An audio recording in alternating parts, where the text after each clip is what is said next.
කලින්ම වීඩියෝ එකේදී දැක්ක වගේම අපි අද කතා කරන්න යන්නේ ඩෑෂ්බෝඩ් කැම් එකක් ගැන. ඉතින් මොකක්ද කියනවනම් මේ ඩෑෂ්බෝඩ් කැම් එක 70mm Dash Cam M300 කියන. ඒ කියන්නේ 70mm AI Dash Cam M300 කියන ඩෑෂ් කැම් එක ගැන තමයි අපි අද කතා කරන්න යන්නේ.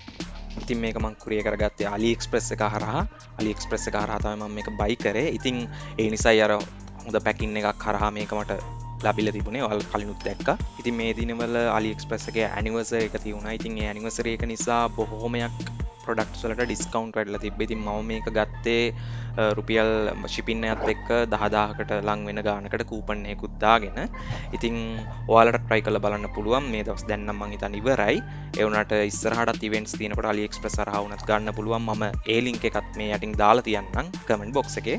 ඔයාලට ඒ වගේම මෙහේ වෙබ්සයිට් හරහා විවිධ වෙබ්සයිට් තියෙන ලංකාවේ. ඉතින් මේ price එක ඔයාලට ගැලපෙනවා නම් මගේ price එකත් එක්ක ඔයාලා සසඳලා බලන්න පුළුවන්. ලංකාවේ මුදලිනුත් ඒක වටිනාකමක් ඒ ගන්නට තියෙනවද කියලා. ඉතින් ඒ හරහා බලලා ඔයාලට ඔයාලගේ decision එකක් අරන් ඔයාලට ඒක buy කරන්න පුළුවන්. ඉතින් කැමරා එකේ විශේෂත්වයන් ගැන කිව්වොත් මේ 7mm Dash Cam M300 කියන එකේ ඉතින් අපිට බලා ගන්න පුළුවන් මේකේ 1296p එක resolution එකක් තියෙනවා 3D noise reduction එක්ක. ඒ කියන්නේ මේකේ 1296p resolution එකක් තියෙනවා 3D noise reduction එකක් එක්ක තමයි තියෙන්නේ. ඉතින් මේ 3D noise reductions කියන්නේ ඉතින් ඒකේ අපිට පැහැදිලි පැහැදිලිව අපිට මේ වීඩියෝ quality එකක් ලබා දෙන්න තියෙනවා. ඒ කියන්නේ අපේ දැන් ওই පින්තූර වල සමහරලා noise ගතියක් තියෙනවා. අන්න ඒක ගොඩාක් අඩු කරලා කලවලක් තියෙනවා, mixed errors තියෙනවා. ඉතින් ඒ වගේ දේවල් ඔක්කොම හදලා තමයි මේගොල්ලෝ දීලා තියෙන්නේ. ඉතින් ඊට අමතරව මේකෙදී විශේෂත්වය තමයි මේ කැමරා එකේ අපිට 24 hours අපිට මේක parking surveillance විදිහට ගන්න පුළුවන්. ඒ කියන්නේ පැය 24ෙම කැම් එක on කරගෙන තියාගන්න පුළුවන්. හැබැයි ඒකට කිට් එකක් වෙනම ඕන. ඉතින් ඒ කිට් එකත් රුපියල් 3000ක් 4000ක් වෙනවා. ඉතින් අපිට ඒක AliExpress හරහා ඔයාලට මෙහි ලංකාවේ වුණත් මේව මිලදී ගන්න පුළුවන්. මොකද 7mm Dash Cam ගොඩාක් මෙහි විකිනෙනවා. මොකද ඒකේ quality එකත් හොඳ නිසා. හැබැයි මේ M300 Dash Cam එකේ අපිට ඩිස්ප්ලේ එකක් බලා ගන්න බෑ. ඔයාලා දැක්කා මම ඉස්සරහට පෙන්නන්න Dash Cam එකක් නේද. ඔයාලා දැන් මෙතනදී බලා ගන්න පුළුවන් මේ Dash Cam එකේ ඉස්සරහා තියන්නේ කැමරා එකයි, ඒ කියන්නේ ස්පීකර් එකයි, සමහ පැත්තෙන් තියෙනවා ඒකට දාන්න පුළුවන් micro SD card එකයි. අපිට power in එකක් දෙන්න තියෙනවා. ඉතින් charger එකට ගහ ගන්න පුළුවන්. ඒ වගේ මේකෙත් බැටරි එකක් තියෙනවා පොඩි මිලියම්පියර් 300ක විතර. හැබැයි ඩිස්ප්ලේ එකක් නැති වුණා කියලා කමක් නැහැ. උනට මොකද ඇප් එකෙන් අපිට මේක කන්ට්‍රෝල් කරන්න පුළුවන්. මේගොල්ලෝගේ කියන්නේ ඇප් එක කන්ට්‍රෝල් වෙන විදිහ මම ඉස්සරහට පෙන්නන්නම්. මේ පොඩි ඒගොල්ලෝ Wi-Fi hotspot එකක් හදා ගන්නවා. ඉතින් ඒ Wi-Fi එකට අපිට කනෙක්ට් වෙලා අපිට ඒ ඇප් එක හරහා අපිට බලන්න පුළුවන් අපේ දැන් මේක ඉන්ස්ටෝල් කරනකොට කියන්නේ අපි මේක Dash Cam එක අපේ වීදුරුවේ කොහොමද තියෙන්න ඕන කියලා අපි පොඩ්ඩක් ඒකෙන් බලලා අපිට එහෙම කරන්න පුළුවන්. ඉතින් ඒකට ඇප් එක කලින්ම කනෙක්ට් කරගෙන ඒකේ අපිට එන view එකෙන් අපිට පුළුවන් ඒක බැලන්ස් කරලා ගානට සවි කරගන්න. ඉතින් මම ඔයාලට මේකේ වීඩියෝ එකේ quality එක පෙන්වන්න තමයි මුලින්ම රාත්‍රී කාලේ වෙලාවක වීඩියෝ එක ඉස්සරහටින්ම දැම්මේ. මම පස්සෙත් ඒකේ සම්පූර්ණ වීඩියෝ එකක් දාන්නම්. ඉතින් ඔයාලට බලා ගන්න පුළුවන් රාත්‍රී කාලෙත් එහෙමද කියලා. ඉතින් හැබැයි මෙහෙම දෙයක් තියෙනවා ඉස්සරහා අපේ තියෙන වීදුරුවේ මොන හරි ගෑවිලා තිබුණොත් එහෙම පිරිසිදු ගතියක් තිබුණොත් අපි කැමරා එක පේන හරිය ඔක්කොම හොඳට පිරිසිදු කරලා තමයි අපි මේක ඉන්ස්ටෝල් කරන්න ඕනේ. ඒ කියන්නේ අපි මෙතනට සවි කරන්න ඕනේ. ඉතින් අපි මේ Dash Cam එක කෙලින්ම වීදුරුවේ අලවන්නේ නැහැ. ඉතින් අපිට ඒකට දීලා තියෙනවා ඉලෙක්ට්‍රෝස්ටැටික් ස්ටිකර් කියන එකක්. අනේ ස්ටිකර් එක හොඳින් අලව ගන්න ඕනේ. ඒ ස්ටිකර් එක අලවනකොට පවා ඒ ඇතුල් පැත්ත හොඳින් පිරිසිදු කරගන්න. ඊට පස්සේ තමයි ස්ටිකර් අලවන්න ඕන බිබුළු වායු බිබුළු නැති වෙන්න. ඊට පස්සේ එතන මැද කොටුවක් තියෙනවා. අන්න ඒකට කැමරා එකේ තියෙන පිටිපස්සේ තියෙන අර අලවන්න වගේ තියෙන කෑල්ල ගලවලා එතනින් හරියටම ස්ථානගත කරා නම් ඔයාලට පැහැදිලි විදර්ශනයක් ගන්න පුළුවන්. ඉතින් මේකේ Dash Cam එකට ගොඩක් ලොකු දිග වයරයක් තියෙනවා. ඉතින් මීට අමතරව මේ Dash Cam එකට අපි මෙහෙම direct connect කළා අනිත් පැත්තේ අපිට ඕනනම් කෙලින්ම media player එකට USB හරහා දෙන්නත් පුළුවන්. නැත්නම් ඔයාලා මේ වෙනම cigarette plug එකකට මොකක් හරි වෙනම converter එකක් use කරනවා නම් ඒකට අපිට වෙනමම USB එක කන්වර්ට් කරලා ඒකට ප්ලග් එකක් පවා මේකේදී ඔයාලට බලා ගන්න පුළුවන්. ඉස්සරහට මේගොල්ලෝ ඒ box එක ඇතුලේ අන්තර්ගත කරලා තියෙනවා. ඉතින් ඔයාලට කැමති නම් direct USB පාවිච්චි කරන්න පුළුවන්. නැත්නම් අර ඔය කන්වර්ටර් එකක් සිගරට් හෝල් එකට ප්ලග් කරන්න පුළුවන්. මේ තියෙන්නේ ඔයාලට බලා ගන්න පුළුවන් දැන් එක. අනිත් දේ තමයි මේකේ කැමරා එකේ loop recording තියෙනවා. ඒ කියන්නේ ඔයාගේ memory card එක සම්පූර්ණ full වුණාට පස්සේ මේගොල්ලෝ override කරනවා. ඒ කියන්නේ ඒක උඩින් ඒගොල්ලෝ ආයෙ නැවත නැවත රෙකෝඩ් කරනවා. හැබැයි මෙතනදී SD කාඩ් එකට යම් හානියක් වෙන්න පුළුවන් කියලා මේගොල්ලෝ සඳහන් කරලා තියෙනවා. ඉතින් හොඳට අපි බලන්න ඕනේ SD කාඩ් එක වැඩද නැද්ද කියලා. ඉතින් මේකේ SD කාඩ් එක වුණත් අපිට ඒ කියන්නේ කැමරකට ඉන්පුට් කරලා ඉවර වෙලා, ඒ කියන්නේ කැමරකට අපිට දාලා ඉවර වෙලා අපිට ඒකේ බටන් එක තුන් පාරක් එබුවට පස්සේ මේකේ ෆෝමැට් කරගැනීමේ හැකියාවක් තියෙනවා. ඊට අමතරව ඇප් එක හරහා වුණත් මේ ඩිවයිස් එක රීසෙට් කරන්න, ඒ වගේම SD කාඩ් එක රීසෙට් කරන්න පවා පුළුවන්. මම ඒක ඉස්සරහට පෙන්නන්නම්. අනිත් දේ තමයි පොඩ්ඩක් හරි කැමර ගැස්සුනොත් ඒගොල්ලෝ ඒක ඉමර්ජන්සි රෙකෝඩ් එකක් විදිහට රෙකෝඩ් කරගන්නවා. ඉතින් මේ දේවල් නම් ඩිලීට් වෙන්නේ නැහැ. මොකද ඉමර්ජන්සි කියලා යාලා හදිසි අවස්ථාවට ගන්න වීඩියෝ ඩිලීට් කරන්න යන්නේ නැහැ.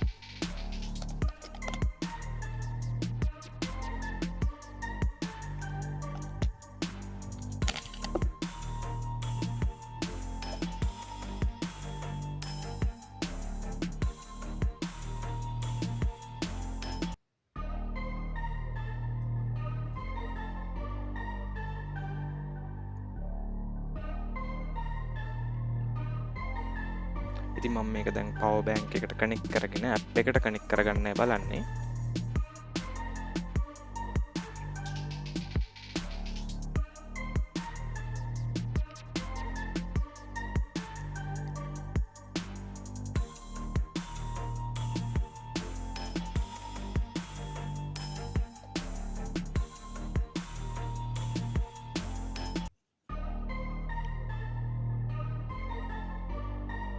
ඉතින් අපිට මේ ඇප් එක ඩවුන්ලෝඩ් කරගන්න අපිට පුළුවන් මේ වෙබ්සයිට් එකට ගිහිල්ලා හරි QR එක ස්කෑන් කරලා හරි ඇප් එක ඩවුන්ලෝඩ් කරගන්න.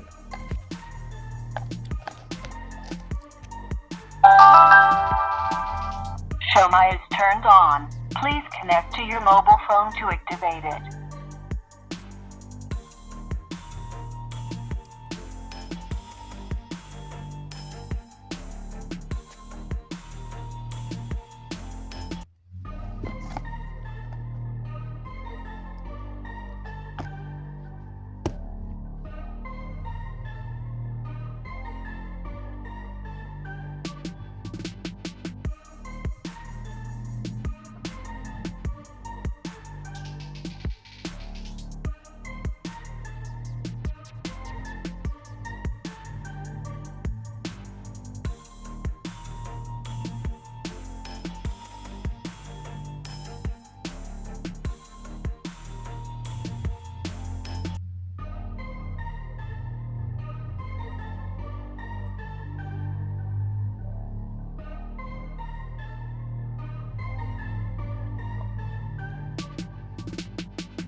ඉතින් මේ ඇප් එකට අපි මුලින්ම ලොග් වෙන්න ඕනේ. අපිට ඒකට ඊමේල් එකක් හා පාස්වර්ඩ් එකක් දීලා ඇතුළට යන්නත් පුළුවන්. හැබැයි මේ කොයි වෙලාවක වුණත් අපිට Google එක හරහා මේ Google authentication එක හරහා අපිට ඊමේල් එකක් තෝරන්නත් පුළුවන්. හැබැයි මේකෙදි කොච්චර කොහොම කරත් ඊමේල් එකක් දුන්නොත් ඒකට එන වෙරිෆිකේෂන් ලින්ක් එක, කියන්නේ අපිට වෙරිෆිකේෂන් එකක් එවන කෝඩ් එකක් එයාලා අපි ඒක මෙතනට ඇතුළත් කරන්න ඕනේ. ඒ කියන්නේ එයාලා ඊළඟට අහනවා ඒක. මොකද ඒ email address එකට තමයි ඊට පස්සේ login වෙන්න පුළුවන්. අපි මේකට username password ආයෙ දීලා ඒ verification එකක් දුන්නට පස්සේ තමයි අපිට app එකට log වෙන්න පුළුවන්.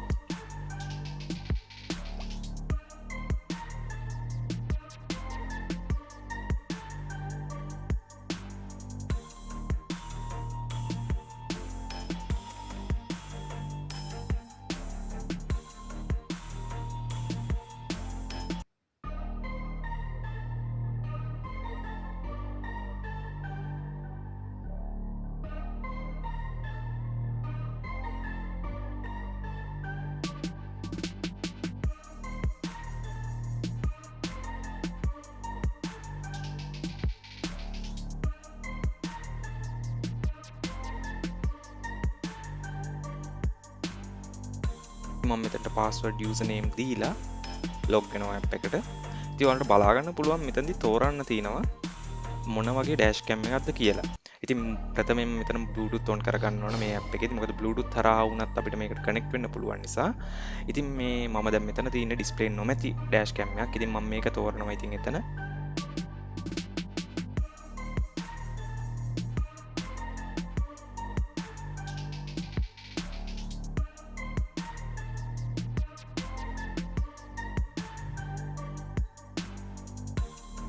ඉතින් මම කලින් කිව්වා වගේ මෙතනින් කැමරකින් අපිට හොට්ස්පොට් එකක් හදලා දෙනවා. ඒ කියන්නේ Wi-Fi එකක් විදිහට ඒක ක්‍රියාත්මක වෙනවා. ඉතින් මෙතනදී Wi-Fi එකේ පාස්වර්ඩ් එක විදිහට අපි දෙන්න ඕනේ 1 ඉඳන් 8 වෙනකන්. ඒ කියන්නේ 1 2 3 4 5 6 7 8 කියන එක. 1 2 3 4 5 6 7 8 කියන එක ගහලා ක්ලික් ඕකේ දෙන්න ඕනේ.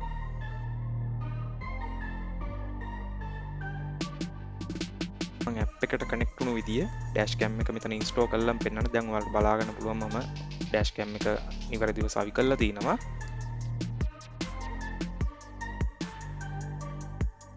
දැන් අපි වාහනේ අතුරු ඔන් කරලා බලමු කොහොමද මේක ක්‍රියා කරන්න කියලා. ඉතින් මෙතනදී කියන්න ඕන තව දෙයක් තමයි මෙතන මේ කොළ පාට පත්තු වෙන්නේ නැත්තම් ඒ කියන්නේ හරියට කැමරා එක ඒ කියන්නේ කැමරා එකේ chip එක ඒ කියන්නේ අපේ SD card එක හරියට වැඩ කරන්නේ නැහැ. ඒ වුණොත් රතු පාට නිල් පාට වගේ දේවල් වලින් තමයි පෙන්වන්නේ. එක කනෙක්ට් වෙලා නැත්තම් ඒත් පෙන්වන්නේ නිල් පාටින්. දැන් මම පෙන්නුවා වගේම මුලින්ම Wi-Fi එක ඒ කියන්නේ යාළුවගේ Wi-Fi එක අපි තෝරගන්න ඕනේ app එකට යන්න කලින්. ඊට පස්සේ app එකට ගිහිල්ලා ඔයාලට බලා ගන්න පුළුවන් මෙතන connected කියලා. ඒ කියන්නේ අපි Wi-Fi එකට හරියට connect වෙලා. ඊට පස්සේ එතන ක්ලික් කරාට පස්සේ ඔයාලට බලා ගන්න පුළුවන් මේ උඩ තියෙන කළු කොටුවෙන් අපිට cam එක on වෙනවා. දැන් මේ වෙලාවේ අපේ කළු කර වෙලාවක් හින්දා ඔයාලට ගොඩක් වෙලා ඉස්සරහා පේන මදි වේවි. ඒ වුණාට ඔයාලට බලා ගන්න පුළුවන් එතන view එක. දැන් අපිට එතන ගමන් කරන ගමන් නොවන නිසා ඔයාලට එතන එක තැන තියෙන ස්වභාවයක් තමයි බලා ගන්න වෙන්නේ. ඉතින් අපි මේකේ උඩම තියෙන ඔයාලට බලා ගන්න පුළුවන් දකුණු පැත්තේ කොනේම තියෙන setting button එකක්. අනේ එතනට ගිහිල්ලා අපිට පුළුවන් මේකේ දින ඒ වගේ දේවල් වෙනස් කරගන්න.